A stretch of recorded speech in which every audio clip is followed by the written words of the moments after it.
बिस्मिल्लाहिर्रहमानिर्रहीम, अस्सलाम वालेकुम। मैं हूं समर अब्बास, आपको अपने रीजनल चैनल पर खुशामदीद कहूंगा। आज की इस वीडियो में नाज़रीन हम बात करेंगे पाकिस्तान तहरीक इंसाफ ने इंतखाबी धांधली के खिलाफ आज दूसरा बड़ा एहतजाजी मुजाहरा किया है। सबसे बड़ा जो पावर शो था वो तो पेशावर में था। अब कल मैंने आपको बताया था इस आज का जो एहतजाजी मुजाहरा है ये इंपॉर्टेंट क्यों है और अब इसके बाद आगे क्या होने जा रहा है, मैं वीडियो में आगे चल के आपको बताऊंगा। और नाज़रीन दूसरा बड़ा मुतालबा है अली मीन गंडापुर की तरफ से आज चीफ इलेक्शन कमिश्नर के खिलाफ आर्टिकल 6 लगाने के हवाले से। This is very important. और नाज़रीन एक बड़ा इंटरेस्टिंग सर्वे आया है। सर्वे बहुत ही मज़ेदार है, बड़ा इंटरेस्टिंग है, बड़ा फ़नी भी है और बहुत दिलचस्प भी है कि जिसमें बताया गया जनाब के जो पढ़े लिखे लोग थे उन्होंने तहरीक इंसाफ को वोट दिया और अनपढ़ लोगों ने नून लीग या बाकी जमातों को वोट दिया। तो ये बहुत ही इंटरेस्टिंग ये सर्वे है। इस सर्वे पे मैं डिटेल जो है इसकी मज़ीद चल के आगे आपसे शेयर करूँगा। और नाज़रीन हम बात करेंगे इस वीडियो में मसनूई बारिश बरसाने वाले जो प्रोफेसर साहब थे ना लाहौर में, जो मोहसिन नकवी साहब के दौर में हुई थी, वो प्रोफेसर साहब को जो है वो ओहदे से हटा दिया गया है। क्यों हटाया गया, ये बड़ा इंटरेस्टिंग मामला है। और फिर हम बात करेंगे नाज़रीन मोहसिन नकवी के हवाले से कंफर्मेशन आ चुकी है कि वही अब अगले वज़ीर दाखिला होंगे। नून लीग के बहुत सीनियर रहनुमा ने इस बात की तस्दीक आज कर दी है। फिर नून लीग ने तहरीक इंसाफ के हिस्से की जो मखसूस नशिस्तें थी ख़वातीन की, उसमें से 9 नशिस्तें मज़ीद जो उन्हें मिल रही हैं पंजाब से, उसमें उन्होंने नाम दे दिए जिनमें शुमाइला राना का नाम है, सायरा अफजल तारक का नाम है। ये आपको याद है शुमाइला राना कौन है? बड़े इंटरेस्टिंग है, ये कैरेक्टर रही है, MPA भी रही है पंजाब से ये, तो इनके बारे में आपको बताऊँगा। और नाज़रीन बाकी जो खबरें हैं आगे जो मैं बताऊँगा आपको, सियासी मंजरनामा आने वाले दिनों में क्या बनने जा रहा है। आपसे रिक्वेस्ट है कि अगर आपने अब तक चैनल को सब्सक्राइब नहीं किया हुआ तो चैनल को सब्सक्राइब जरूर करें, वीडियो पसंद आए तो उसको लाइक करें और बेल आइकन जरूर प्रेस करें। अच्छा जनाब, आज सबसे पहले ज़रा बात कर लेते हैं जो एहतजाजी मुजाहरे पाकिस्तान तहरीक इंसाफ की तरफ से किए गए। मैं अपनी पिछली वीडियो में आपको ये बता चुका हूँ इसका कॉन्टेक्स्ट कि मकसद क्या था। वजह यह थी जनाब, इसका पस मंज़र यह है कि पिछले हफ्ते के रोज़ अब तहरीक इंसाफ की जानिब से इमरान खान की कॉल के ऊपर धांधली के खिलाफ एहतजाजी मुजाहरे किए गए थे। उस वक्त कोई इतना इंप्रेसिव पावर शो जो है वो नहीं हो सका था। फिर खान साहब ने दोबारा कहा भाई दोबारा निकलें और भरपूर इसकी कैंपेन करके एहतजाजी मुजाहरे करें, मुल्क के तूल अर्ज़ में निकले धांधली के खिलाफ। जितना बड़ा आपका मैंडेट चोरी हुआ है, आपको तो बहुत ही हैवी किस्म की एहतजाजी तहरीक शुरू करनी चाहिए।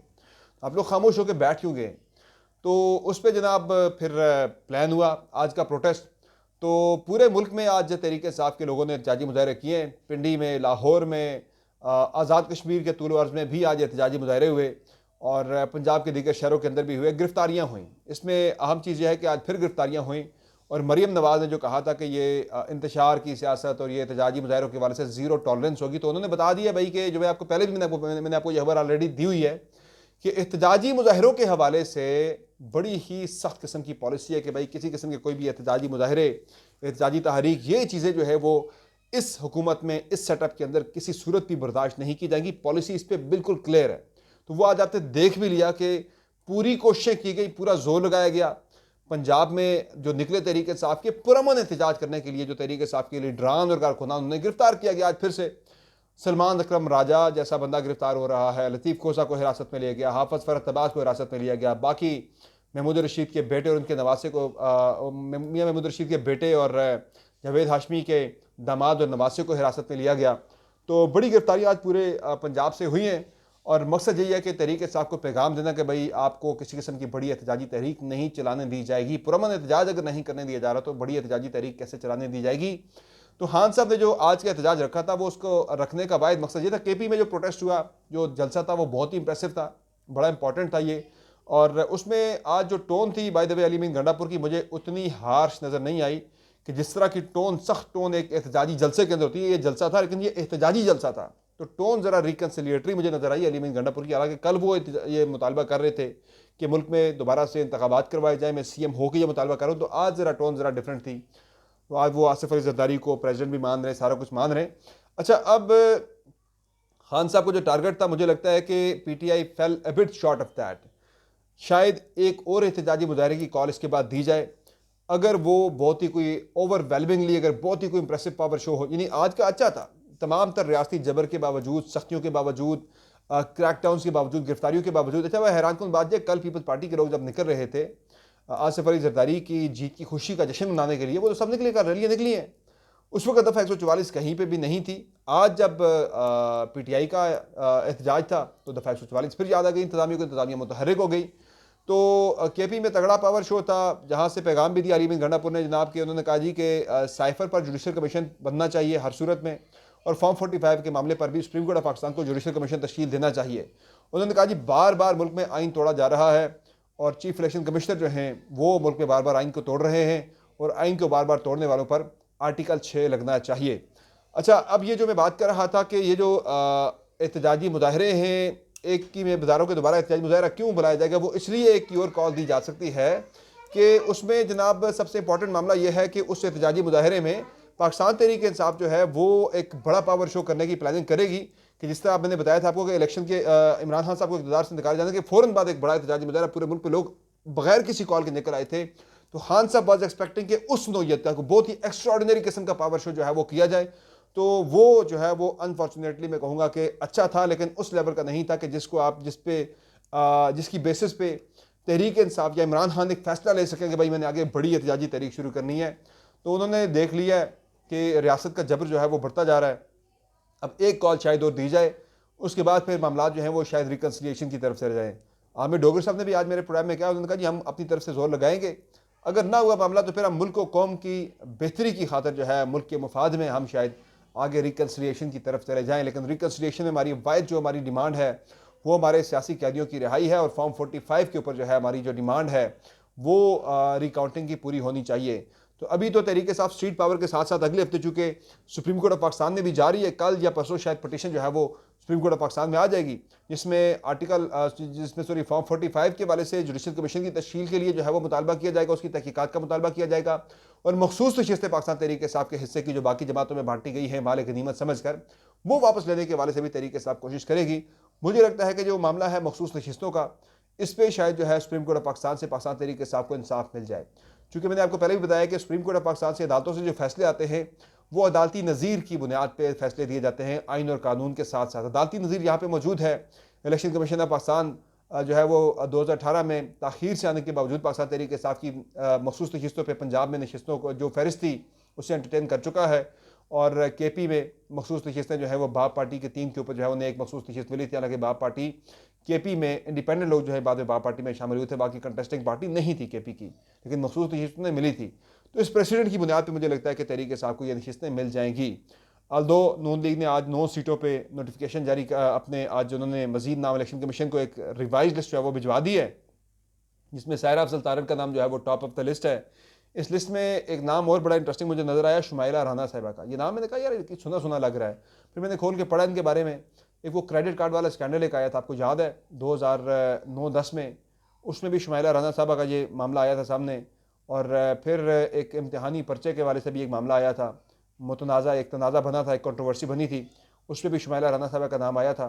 तो शुमाइला राना साहिबा दोबारा जो है वो मेंबर असेंबली बनने जा रही है, लेकिन देखते हैं कि सुप्रीम कोर्ट ऑफ पाकिस्तान जो है वो क्या फ़ैसला देता है।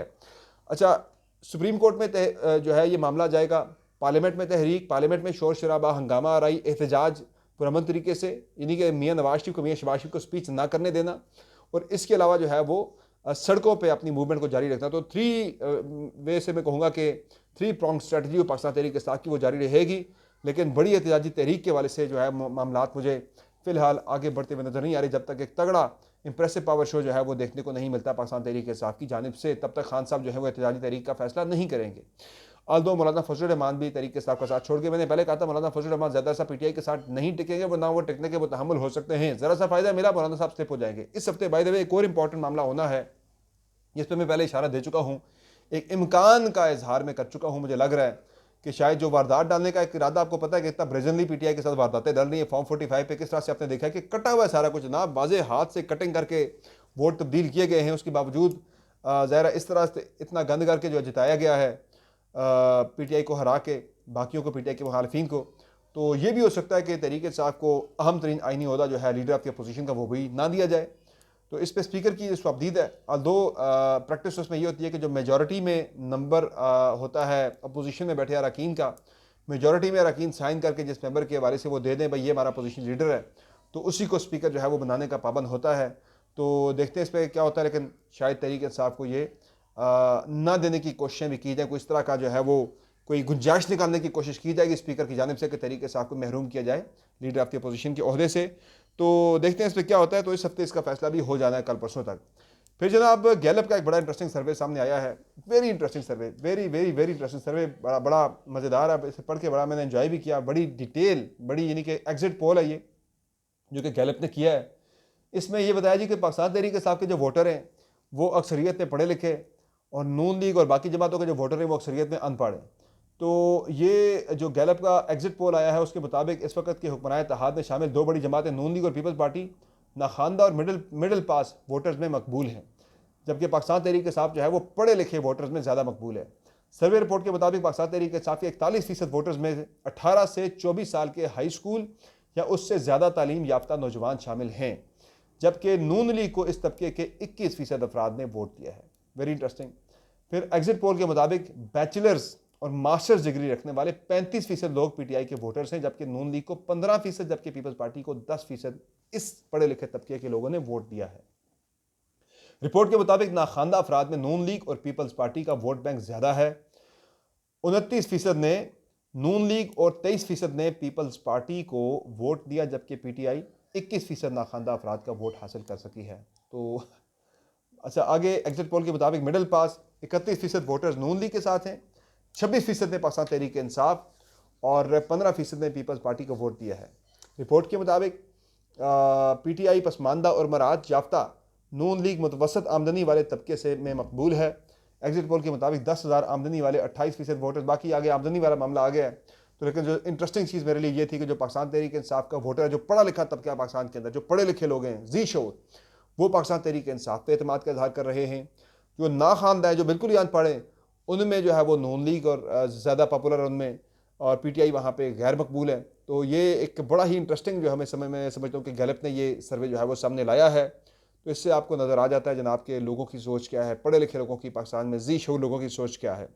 बाकी सरफराज बुगटी जो कि बलूचिस्तान के निगरान तो नहीं, अब निगरान तो यहाँ वज़ीर दाखिला थे, बलूचिस्तान के वज़ीर आला हैं, उन्होंने बड़ा अच्छा एक फ़ैसला किया। उन्होंने फैसला किया जनाब कि हथियार फेंक कर कौमी धारे में आने वालों को आम मुआफ़ी दी जाएगी। वो जो पहाड़ों पर चढ़े हुए ना जो बलूचिस्तान में, उनके हवाले से ये पैगाम आया है कि उनके लिए आम मुआफ़ी का जो है वो ऐलान किया अगर वो हथियार फेंक कर कौमी धारे में शामिल होते। तो अगेन ये बहुत अच्छी ऑफ़र है। आई होप कि इससे बलूचिस्तान में हालात बेहतर होंगे। वो लोग जो कि जराइम में मुलव्वस हैं, सूबे के ख़िलाफ़, रियासत के ख़िलाफ़ जो हथियार उठा के खड़े हैं, उनके पास एक अच्छा मौका है। अच्छा, बाकी एक आपको याद है कि पिछले महीने या उससे पिछले महीने जब स्मोक बहुत ज़्यादा थी, आज से 1.5-2 महीने पहले, तो लाहौर में एक तजुर्बा किया गया था। मोहसिन नकवी साहब जब वज़ीर आला थे वहाँ पे, उन्होंने तजुर्बा किया था जनाब मसनूई बारिश का। तो मसनूई बारिश का तजुर्बा करने वाले जो पंजाब यूनिवर्सिटी के जो शोबा जोग्राफिया के जो मेंबर थे और जो इसमें हुकूमती कमेटी के मेंबर भी थे, उसमें जो है उनका नाम है डॉक्टर मुनव्वर साबिर साहब, उन्हें आज उनके ओहदे से हटा दिया गया है। और शोबा जोग्राफिया के ये सरबराह थे, तो शोबा जोग्राफिया की सरबराह जो है वो उनसे 10 साल जूनियर एक खातून को लगा दिया गया है। तो अच्छा काम करने वाले लोगों का पाकिस्तान में ये जनाब जो है वो किया जाता है। बहरहाल इसमें एक राय ये भी आ रही है कि ख़र्चा बहुत ज़्यादा हुआ था, नताइज बड़े तवक्को से कम थे, तो इसलिए शायद उन्हें हटाया गया, लेकिन उनसे 10 साल जूनियर एक खातून को यहाँ पे दिया गया है, ये जिम्मेदारियाँ उन्हें दी गई हैं। अच्छा, जो मैं बात कर रहा था मोहसिन नकवी साहब वाली काबीना जो है वो कल तश्कील पा जाएगी, और इस काबीना में मोहसिन नकवी जो है वो कंफर्म हो गए। आज ख्वाजा आसिफ साहब मेरे प्रोग्राम में थे, और ख्वाजा आसिफ साहब ने कंफर्म किया कि बिल्कुल मोहसिन नकवी, औरंगज़ेब ख़ान, ये लोग काबीना कैसा होंगे, टेक्निकली ये लोग एक्सपर्ट्स हैं। और उन्होंने कहा जी कि ये हमें कहीं से नॉमिनेट नहीं किया गया, हमारी अपनी चॉइस है। चूँकि अब मोहसिन नकवी भी वज़ीर आला रह चुके, तो अब हमारी सियासी फैमिली का हिस्सा बन चुके हैं, तो इसलिए अब वो उन्हें वज़ीर दाखिला का ये ओहदा दिया जा रहा है। तो अगेन मैं इस पर अपनी राय मेरी यही है कि हुकूमत, वज़ीर आज़म कहने को तो नून लीग के, लेकिन नीचे जो काबीना में जो अहम तरीन होते हैं, ख़जाना की वजारत, दाखिला की वजारत, खारजा के अंदर भी सागदार साहब तो सेरेमोनियली बैठे होंगे, नीचे जो है सारा मामला तो जलील बात जलानी ने चलानी है वजारत, तो वो नून लीग के नीचे से फटा खींच दिया गया है। वजारतें इंपॉर्टेंट जो है वो मिल चुकी हैं नॉन PMLN लोगों को। PMLN के सर्कल्स में इस पर काफ़ी ज़्यादा तशवीश भी पाई जाती है, लेकिन ज़ाहिर लोग बोल नहीं सकते कि कैसे बोलें। उन्हें पता है ज़्यादातर जीते हुए लोगों को कि हम किस तरह से जीत के आए। वो कहते हैं भाई मैंडेट भी हमारा नहीं है ना, अगर वजाते हमारी नहीं है तो मैंडेट भी हमारा नहीं है, जिसकी हुकूमत है उसके वजीर है। अच्छा, अब इस पर पीपल्स पार्टी का इम्पोर्टेंट बड़ा जो है मामला है। आसिफ अली ज़रदारी प्रेसिडेंट बन चुके हैं, और आने वाले दिनों में वो मुफाहमत की एक नेशनल लेवल पे एक कोशिश जो है वो शुरू होने वाली है। देखते हैं इसमें तहरीक इंसाफ को किस तरह से शामिल किया जाता है, चूँकि एक तरफ 9 मई के केसेस में भी तेज़ी आने वाली है, काफ़ी ज़्यादा बताया जा रहा है। इस सारे माहौल में बैलेंस आउट कैसे किया जाएगा, कोई बैलेंस कैसे निकाला जाएगा कि 9 मई पे कार्रवाइयाँ स्लो की जाती हैं, तहरीक इंसाफ को उस सूरत में रिलीफ दे के जो है वो मुफाहमत के प्रोसेस के ट्रैक पे लाया जाता है, या क्या होता है। आने वाले हफ्ते 2 हफ्तों में चीज़ें काफ़ी हद तक क्लियर हो जाएंगी। तो आज की वीडियो में इतना इजाज़त दीजिए। अल्लाह ने